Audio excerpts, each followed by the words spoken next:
Aray mo nga ni. Ayun na, nahaluan nga ng diesel. Hindi kasi ako alert.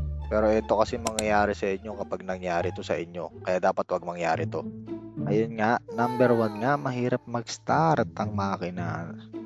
Ang hirap pa istatin yan. Start. Kasi nga, ang gas kasi, mabilis yan mag-layup. Ang diesel hindi.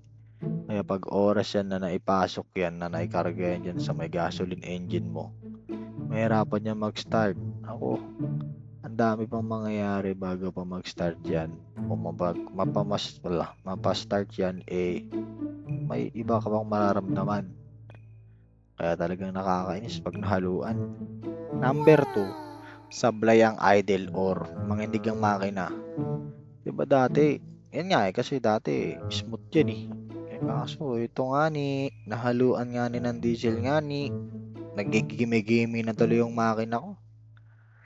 Kaya talagang hirap, ang daming nangyari yan. Lesson learned talaga. Dapat alert kasi talagang malaking abala kahit pinatrain ko yan. Ganun pa rin Kasi nagmamadali nga Number 3, power loss or mahina ang hatak ng makina. So yun nga, yung napaandar ko yan, grabe. Parang walang energy gap, hindi naka-Milo gap Ang hina ng hatak. Yung paahon ko, parang pag ganun ang bagal din Naunahan pa ako ng lola nagja-jogging pa ako Kaya yun, ayun talagang mararamdaman mo yan. Kasi nga, hindi nga maayos yung pagsunog, hindi na ayos yung combustions. Okay? Number 4, biglang mamamatay ang makina.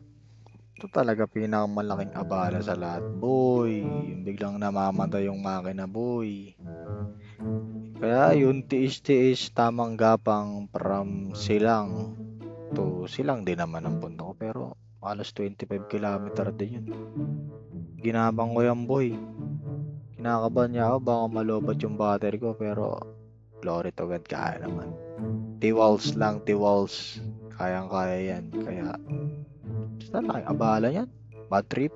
Ayan, ito yung pinaka number 5. Magbabara mga jets ng mga karburador, magdudum yung spark plug mo, at yung fuel system mo, yung mga fuel filter mo. Bad trip kasi alam nyo ba, kalilinis ko lang ng karburador na ito. So yun nangyari to, ayun, biglang naging namalya na lahat yan. Pero nung pinalinis ko to, napakaswabe nito. Goods the goods in the hoods, pero yung nahaluan na, boom! Wasak GG nga talagang, ay nako, hirap. So ayun nga, yun, gusto ko lang i-share to para maging warning kasi nga kapag marami ang diesel na nalagay, pwedeng hindi na talaga mandar ang makina mo at kailangan i-drain ng fuel system na maayos. Kaya lagi mag-iingat drive safe, brut brut.